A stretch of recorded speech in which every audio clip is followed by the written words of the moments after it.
name's Jenni, and I'm the experience coordinator here. So if you guys got communicated with, that was probably mostly through me. So sorry if that annoyed you at all, but we're so glad that you made it. That was the goal.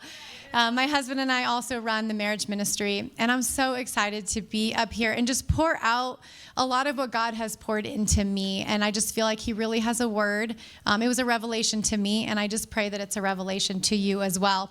So we're talking about abiding, and we're talking about fruits of the Spirit. So I want to talk to you guys about the fruit of faithfulness, but I want to start with the difference between faith and faithfulness, because they are different words and they have different meanings. Faith is believing and trusting in an unseen God. In Hebrews 11:1, it actually tells us that faith is confidence in what we hope for, assurance about what we do not see. So I always like to think is faith begins where understanding ends. And we sometimes have to get to that point. But then if we break that word down a little bit more, we have that word full. So it's faithfulness. Full means filled to capacity. So now when we think about that word faithful, if you look it up, it says loyalty, it says steadiness. And the reason why we can say steadiness is because you're full of faith. It's constant. It's not just a little bit. So it's that steadiness in the faith. But then this was what I thought was so cool. At the end of that word, we have a suffix, ness. That means the state of something, the condition, or the quality. And so when we think of faithfulness, it's not an act of faith. It is the quality of your life. It is the state of being in a constant faithfulness to God, of being faithful in him constantly.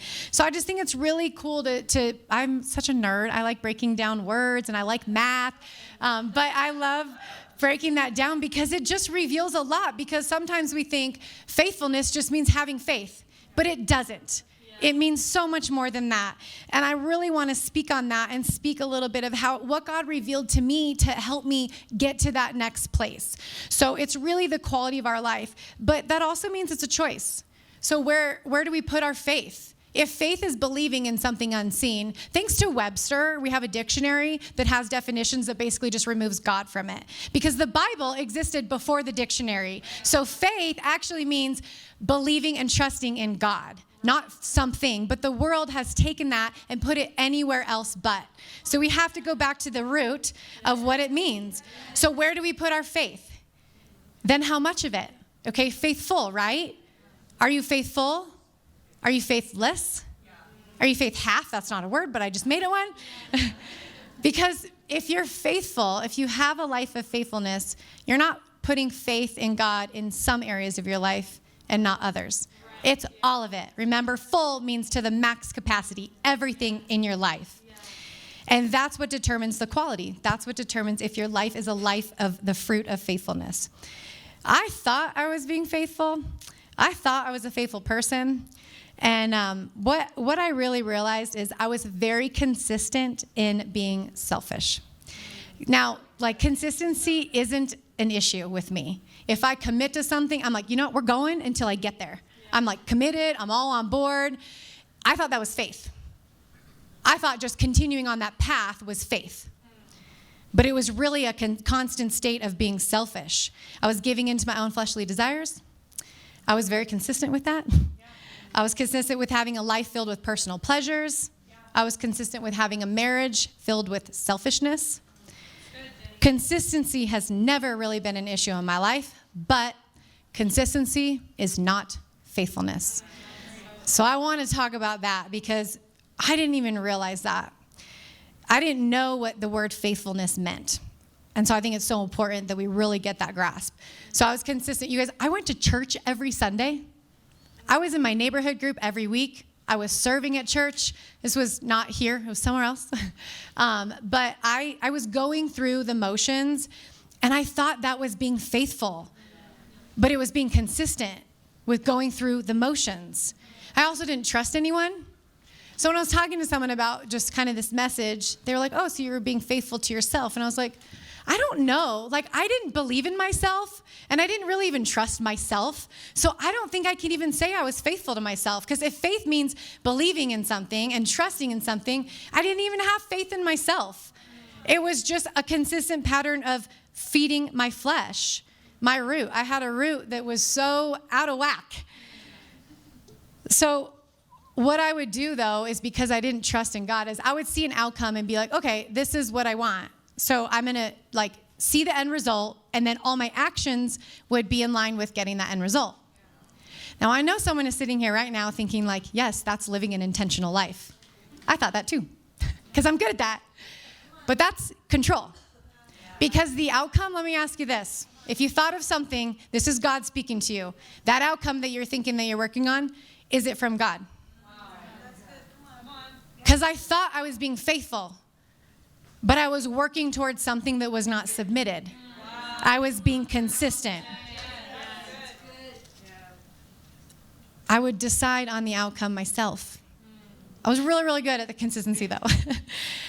But would you guys get in a car with someone you didn't know? Probably not, right? I hope not. Please say no. Would you take advice from someone you maybe knew of them, but you didn't really know their character, you didn't know their values? Would you take advice? No. How do we follow and take advice from a God we don't know? I knew of God. I went to church. I received the word. I listened. I served. I knew who God was, but I didn't really know God. I didn't know his character. And so I couldn't trust in that. I just didn't have anything because all I knew was the name, and I knew the stories of the Bible. But Pastor Emily said yesterday, the Bible is backed by a human. It's not just a story that's made up. But I didn't see that. I just didn't grasp that. I didn't have a relationship with him. And you guys, it took me hitting rock bottom. It took me about to lose my marriage, losing my house and my kids, to open my Bible. Don't hit rock bottom. You don't have to wait for that. Learn from my mistakes. That's why I'm so blessed to be able to share this, because I don't want you to reach that point. If you're there, if you get there, that's still okay. God will meet you there, but you don't have to be. I owned a Bible. I got it as a gift, and I think I had it for 2 years until I read it. It took me hitting rock bottom, and I had nothing.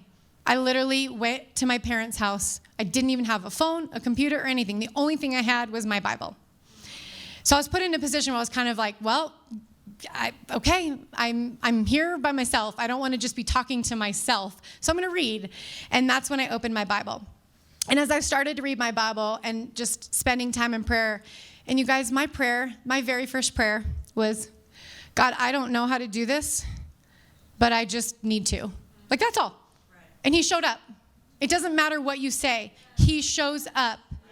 So as I started reading my Bible and spending time in prayer, and I didn't know back then that was abiding in him, but just really spending time with him and taking away all the distractions, he started showing me things, and he started to reveal to me his character. And he showed up in different ways in my life. He comforted me in a time that I just had no one there.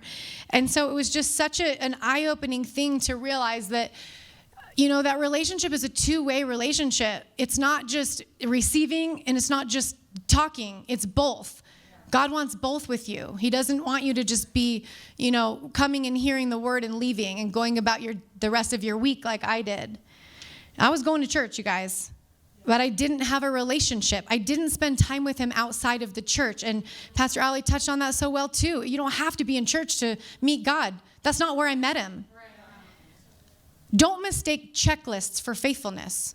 Showing up, checking your box, whatever they are. They're great things to do, but they don't earn that, and they don't develop that relationship. You can go to church, you can serve, you can give, but what are your motives? What are you submitted to? Are you surrendered to him? Do you show up and serve because of who he is, or because you want recognition? Super guilty, being so transparent. I wanted recognition. I'm a words of affirmation girl, and so I wanted someone to tell me, thank you for serving. You're amazing. You're doing such a good job. But you know what? That was so on the surface. I went home and cried every night because my life was awful. But I was checking the boxes, thinking that's all I needed to do. But do you spend time with him? Do you know his good and pleasing will for your life? And if you are constantly creating that outcome, you'll never find out what he wants for you. I missed the mark on all of that. I don't think one thing I got right. But that's okay. I learned. I'm a slow learner, but I learned. I was not abiding in him, but I was living years of consistent selfishness. And selfishness is pretty much the opposite of faithfulness. So we just need to evaluate that and check our roots and where they are. But building that relationship with him, you guys, it built trust. And that's when I could put my full faith in him. Until I knew who he was and learning, who God is and what faith meant, that allowed me to trust and step into a whole new area of my life, a whole new area of faith. It took weight off. It took stress off. It took anxiety off. All these things that I was trying to control that I really had no control of, it freed me from that. I couldn't be the wife that I was called to be because I couldn't be faithful to God, so I couldn't be faithful to my husband. And I'm not just talking about sexual faithfulness. I'm talking about I put my kids above my husband. I put my personal fitness above my husband. That's not faithfulness. That is serving my flesh. And I was really consistent with that. Thought I was being faithful. I couldn't be the mother that God called me to be either, because if I can't be faithful to God, I can't be faithful to my family. I put work in front of my family. I was never home for dinner. Now I'm like, I have dinner every night with my kids. Well, they play sports now, so it's kind of not, we eat dinner in the car sometimes, but I have the opportunity to.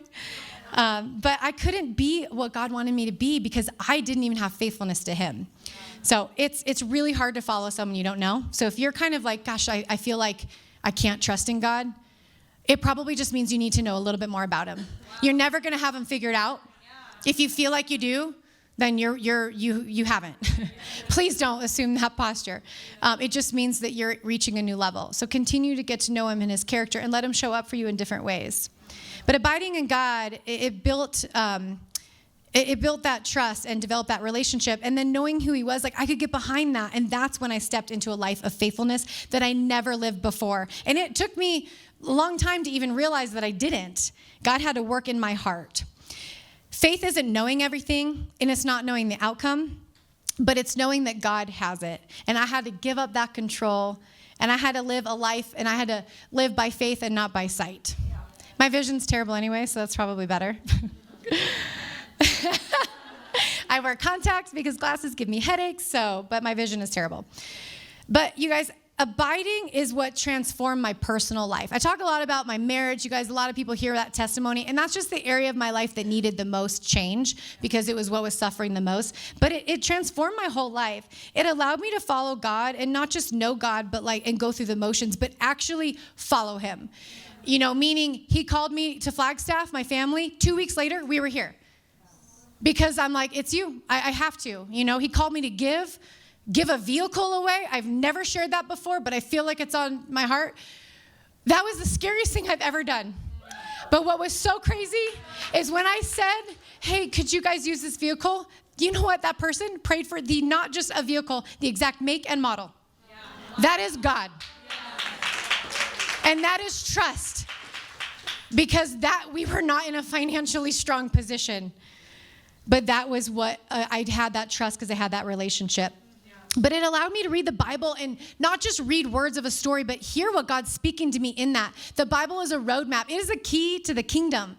And it allowed me to see what he had for me. It allowed me to see those promises. It allowed me to follow where he called me. It allowed me to receive, and the conviction. It actually, having that trust in God allowed me to be able to receive his convictions and know it's from him, and I need to follow through with that.